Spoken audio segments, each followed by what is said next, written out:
Immunity या रोग प्रतिरोधक क्षमता। यदि हम इस शब्द की बात करें तो ऐसा नहीं है कि कोरोना की वजह से हम इस शब्द पर ज्यादा ध्यान देने लगे हैं या फिर कोरोना होने से हम आयुर्वेद को बहुत महत्व देने लगे हैं। हम ये चाहते हैं कि आयुर्वेद ही ऐसा विधा है कि जिसके द्वारा हम अपनी इम्यूनिटी को बढ़ा पाते हैं। लेकिन इसका एक नेगेटिव पहलू मैं जो देख रही हूँ, जब भी हम बीमार होते हैं या हमें कोविड हो जाता है और हमें मॉडरेट या सीवियर सिम्टम्स होते हैं, तब हम सीधे मॉडर्न थेरेपी की ओर जाते हैं। हम ये चाहते हैं कि हम तुरंत ऐसी कोई दवाइयां ले लें जिससे हम ठीक हो जाएं। उस समय हम आयुर्वेद की तरफ नहीं देखते हैं। जैसा आप देख रहे हैं पिछले 1 सालों में कि बहुत सारे ट्रीटमेंट्स आ रहे हैं समय समय पर, और वो समय समय पर समाप्त भी हो रही है। क्योंकि जो ये प्रॉब्लम है, हालांकि हम कहेंगे ये वायरल डिजीज है, लेकिन इसके बारे में किसी को पहले से नहीं पता है। सब लोग अपना ट्रायल एंड एरर मेथड अपना रहे हैं और कभी कहते हैं कि हाइड्रोक्सी क्लोरोक्विन बहुत अच्छी है, कभी कहते हैं आइवरमेक्टिन बहुत अच्छी है, कभी आप प्लाज्मा थेरेपी की बात करते हैं और कभी हम बात करते हैं रेमडेसिविर इंजेक्शंस की। लेकिन मेरा ये एक अपना पर्सनल आउटलुक है कि चाहे कोई भी पैथी हो, इधर चाहे वो एलोपैथिक हो या आयुर्वेदिक हो, हम चाहे किसी भी विधा से ट्रीटमेंट करें, जब तक रोगी को अपने चिकित्सक के प्रति विश्वास नहीं होगा वो किसी भी पैथी से ठीक होना मुश्किल ही है। तो सबसे पहले जरूरी है कि हम जो ये रोग प्रतिरोधक क्षमता या इम्यूनिटी बढ़ाने की बात करें, तो हमें जरूरत है कि आप जिस विधि से भी इम्यूनिटी बढ़ाना चाह रहे हैं, तो सबसे पहले उसके प्रति विश्वास और एक आस्था कायम करें कि इन चीजों से वाकई में हम ठीक हो पाएंगे। और ऐसा मेरा खुद का अनुभव है, मेरे गुरुजन मुझसे बेहतर जानते होंगे कि हम अपने रोगियों को जिस समय आयुर्वेद देते हैं, तो आप देख रहे हैं चाहे वो प्रोफाइलेक्टिक यूज हो या कोई कोविड पॉजिटिव पेशेंट हो या पोस्ट कोविड सिम्टम्स हो पेशेंट्स में, तीनों ही तरीके से आयुर्वेद के माध्यम से लोग ठीक हो रहे हैं। आज जो हमारा विशेषता, जो एक ध्यान आकर्षण हुआ है इम्यूनिटी को लेकर के, तो इम्यूनिटी ऐसा नहीं है कि आज हमने कोई भी आयुर्वेदिक औषधि लेनी शुरू कर दी तो हमारे शरीर में वो प्रतिरोधक क्षमता तुरंत बढ़ जाएगी। हम सभी जानते हैं कि हमारे 2 तरीके की इम्यूनिटी होती है। एक होती है हमारी जो जन्मजात इम्यूनिटी या हम जिसे इनेट इम्यूनिटी कहते हैं, जो हमें माता के गर्भकाल से ही मिलती है। दूसरी हमारी इम्यूनिटी होती है एक्वायर्ड, जो हम समय समय पर अपने प्रोफेशन को देखते हुए, जैसे हम खान पान अपनाते हैं, अपनी दिनचर्या का पालन करते हैं, ऋतुचर्या का पालन करते हैं, उनको देखते हुए हमारे शरीर में डेवलप होती है। तो हमें जो कोरोना से लड़ना है, उससे लड़ने के लिए जो विशेषतः इम्यूनिटी चाहिए वो है हमारी एक्वायर्ड इम्यूनिटी। क्योंकि जो आपकी जन्मजात इम्यूनिटी है वो आपके अंदर है ही, लेकिन अब जो इम्यूनिटी है उसको आप कैसे स्टोर कर सकते हैं, कैसे अपने आप को री एनर्जाइज कर सकते हैं। तो आज मैं इस विषय पर बहुत अधिक चर्चा ना करके मैं आपको टिप्स की फॉर्म में या कुछ पॉइंट्स बताना चाहूंगी कि किस तरीके से आप डे टू डे लाइफ में चीजों को यूज कर रहे हैं, उनका क्या वैज्ञानिक तथ्य है। क्योंकि किसी भी पैथी के पीछे हमें आंखें बंद करके नहीं भागना चाहिए, चाहे वो आयुर्वेद ही क्यों ना हो। हमें उसके मूलभूत सिद्धांतों और उसके वैज्ञानिक तथ्यों पर जरूर ध्यान देना चाहिए। अब जो हम इम्यूनिटी की बात करते हैं, उस इम्यूनिटी के विषय में आप देखते हैं कि बहुत जरूरी है, जो हमारे सोशल मीडिया पर आजकल इतने मैसेजेस आते हैं, हम लोग कहते हैं कि आपकी दिनचर्या सही होनी चाहिए, आपकी डेली रिजीम सही होनी चाहिए, आपकी न्यूट्रिशनल डाइट सही होनी चाहिए, आप नींद प्रॉपर लें, आप योगा करें, ब्रीदिंग एक्सरसाइजेस करें। तो क्या ये सब चीजें पहले नहीं थी? ये पहले भी थी, बस ये है कि अब हम भय के कारण इन सब चीजों को कर रहे हैं।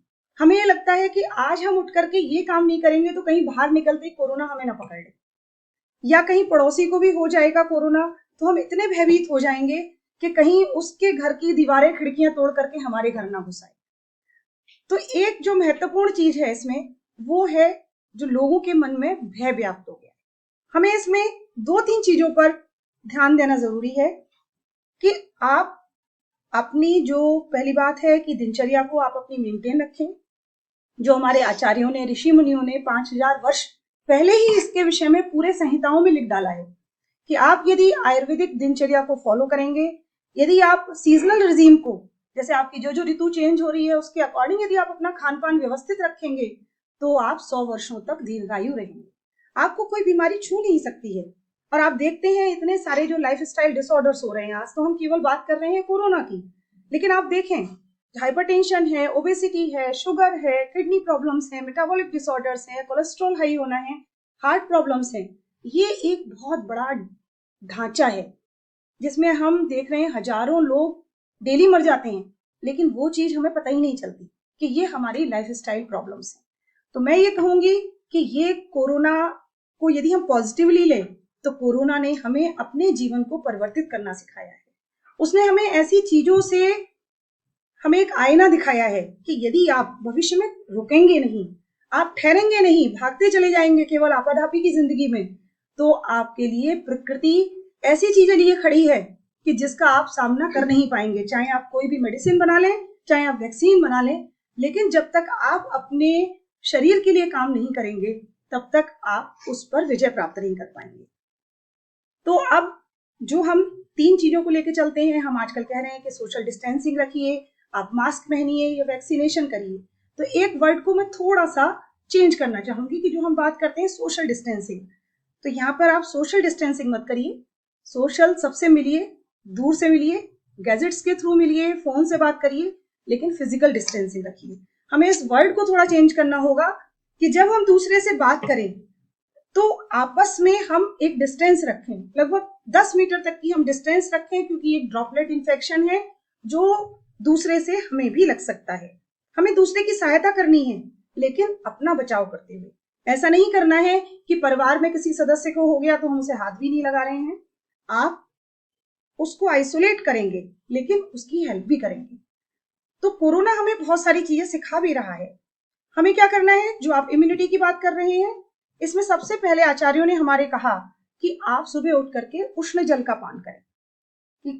हल्का फुल्का आप देखते हैं कि हम रूटीन में गर्म पानी का सेवन करते हैं, आपको इसमें थोड़ा मॉडिफिकेशन क्या करना है कि आप अपने घर में त्रिकटु चूर्ण का पाउडर बना सकते हैं। हर एक व्यक्ति के पास सौंठ, काली मिर्च और पीपल, ये हमारे मसालों में, हमारे किचन में रहती ही है।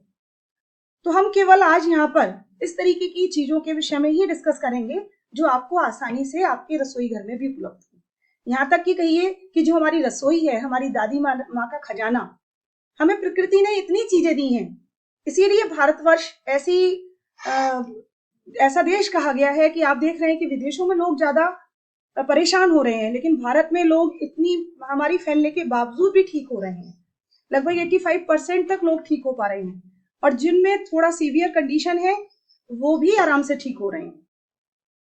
बहुत कम जो है वो मृत्यु का आंकड़ा है। और आगे भी, चूंकि हम भारतीय अपनी इम्यूनिटी को, हम अपने शास्त्रों को फॉलो करते हैं, इसलिए आगे भी हम इसे मात देने में सक्सेसफुल ही रहेंगे। तो आपको क्या करना है, आप सौंठ, काली मिर्च और पीपल, आप इनको बराबर मात्रा में घर पे अपने लेकर के सुखा करके मिक्सर ग्राइंडर में आप पीस के रख लें। ये हमारे शास्त्रों में कहा गया है त्रिकटु चूर्ण, और इसकी आप 10 ग्राम की मात्रा को 10 लीटर पानी में, उसमें 10 तुलसा पत्र डाल करके आप बॉईल कर लें। एक सिंपल बॉईल ले लें, उसके बाद उस पानी का आप सेवन पूरे दिन कर सकते हैं। जिस व्यक्ति को यदि कोविड के सिम्टम्स आ गए हैं, वो भी व्यक्ति इस तरीके के पानी को यदि सेवन करेगा तो ये औषधि जो है हमारे शरीर के जितने भी स्रोतस हैं, स्पेशली इसमें जो ब्लैक पेपर है, वो आयुर्वेद में कहा गया है कि ये स्रोतसों का शोधन करने वाला है। आपके जितने भी चैनल्स हैं, यदि वो ब्लॉक्ड हो गए हैं तो वो इनको ओपन कर देता है। तो आप इसका सेवन करना शुरू करें। और उष्ण जल को ये कहा गया कि ये आपके शरीर में जो टॉक्सिन्स एक्यूमुलेट होते हैं, उन टॉक्सिन्स को बाहर निकाल देता है। तो आप जब भी गर्म पानी का सेवन करते हैं तो आप सुबह सुबह अपने शरीर से टॉक्सिन्स को आउट कर देते हैं। दूसरा जो हमें करना चाहिए इम्यूनिटी बूस्टअप के लिए, हम 3-4 उपाय कर सकते हैं, और कोशिश करें कि आप इसको अपनी दिनचर्या में ही शामिल कर लें। जैसे हमारी दिनचर्या में शामिल होती है कि हम सुबह उठते ही बेड टी पीते हैं, बहुत सारे लोगों की आंखें नहीं खुलती, तो हम बेड टी को निकाल करके हम थोड़ा अपने इंडियन स्टाइल में आ जाएंगे कि हम सुबह उठ करके सबसे पहले अपने ब्रश करेंगे, और अपनी दैनिक कर्म करने के बाद आप सबसे जल्दी 2-2 बूंद अपनी नाक में, कोई भी आप अणु तेल का प्रयोग कर सकते हैं, गाय का घी डाल सकते हैं, कुछ नहीं है तो आप सरसों का तेल ही डाल सकते हैं, क्योंकि ये जो प्रोसेस है नेजल इनहेलेशन का, ये कहलाता है नस्य कर्म। जो हमारी नाक है उससे जो ये ऑयल है वो हमारे ब्रेन को स्टिमुलेट करता है। क्योंकि ये जो आप बीमारी देख रहे हैं कोरोना की, ये हमारी स्पेशली ऊर्ध्व जत्रुगत जो हमारा पार्ट है, हमारा गले से ऊपर का पार्ट है, उसको ही इफेक्ट करता है। और बेसिकली यदि आपने वायरस को वहां ऊपर ही रोक लिया, अपनी नाक में या मुंह तक या गले तक जाने तक ही रोक लिया, तो ये आपके लंग्स को इफेक्ट नहीं कर पाएगा। और हमारी जो दिनचर्या है वो इस वायरस को नीचे आसानी से नहीं जाने देती है। यदि आप प्रोफाइलेक्टिक यूज इसका करते रहेंगे तो आप कोरोना से काफी हद तक बचे रहेंगे। आप तुरंत नस्य कर्म का प्रयोग करें। और उसके बाद एक छोटा सा प्रोसेस मैं आपको बताना चाहूंगी, ये मैंने अपना पर्सनल करके देखा है, जिसको हमने अपने YouTube पे भी शेयर करा है, कि आपको आचार्यों ने बताया है धूमपान के बारे में। धूमपान में हम ये नहीं कहेंगे कि आपको स्मोकिंग करनी है, आप सिंपल एक कागज का कोन, जैसे कि मूंगफली का कोन बनाते हैं, ऐसा आप एक कोन बना लीजिए और आप एक स्पून में 1 ग्राम हल्दी लेकर के उसमें 3-4 बूंद गाय के घी की डाल करके उसको थोड़ा सा गैस पे गर्म कर लीजिए। जब आप उसे गर्म करेंगे तो उसमें तुरंत धुआं निकलना शुरू हो जाएगा। अब उस धुएं को आप कोन अपनी नाक के नॉस्ट्रल में लगा करके स्पून को अंदर कर लेंगे तो वो धुआं आपकी नाक में जाएगा।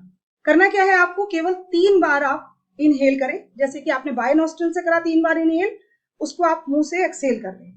फिर आप यही सेम प्रोसेस आप राइट नॉस्ट्रल से करें, फिर उसको आप मुंह से एक्सहेल कर लें।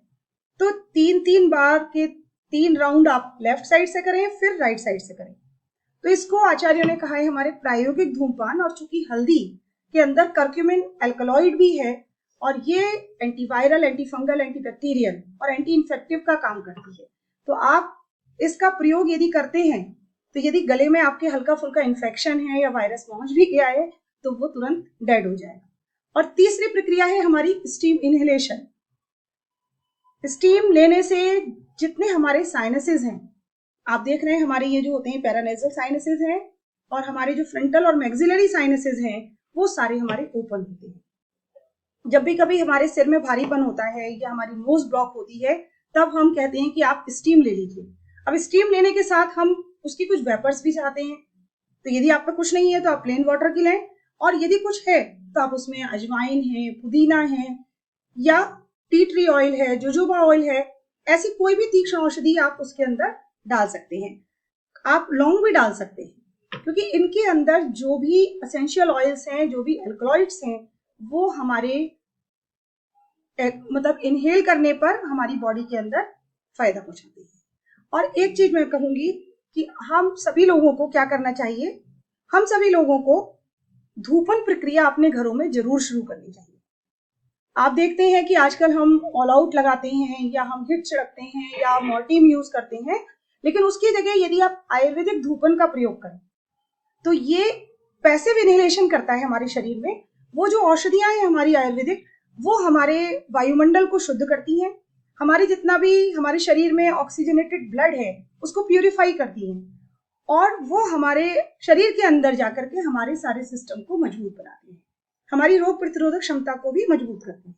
तो इसके लिए आप घरों में आपके सबके उपलब्ध रहता है। आप सरसों के दाने ले सकते हैं, गूगल ले सकते हैं, नीम के सूखे पत्ते, कपूर, लौंग, और यदि आपके पास छोटी इलायची के छिलके हो तो वो थोड़े से छिलके भी डाल सकते हैं। कुछ मात्रा चंदन की डाल सकते हैं यदि पाउडर है, ये केवल सुगंध के लिए।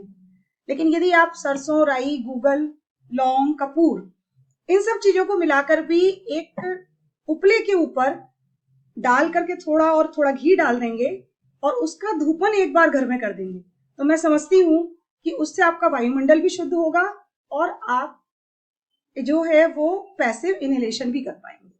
तो ये हमारा एक सिस्टम है एक इम्यूनिटी को बूस्ट करने का।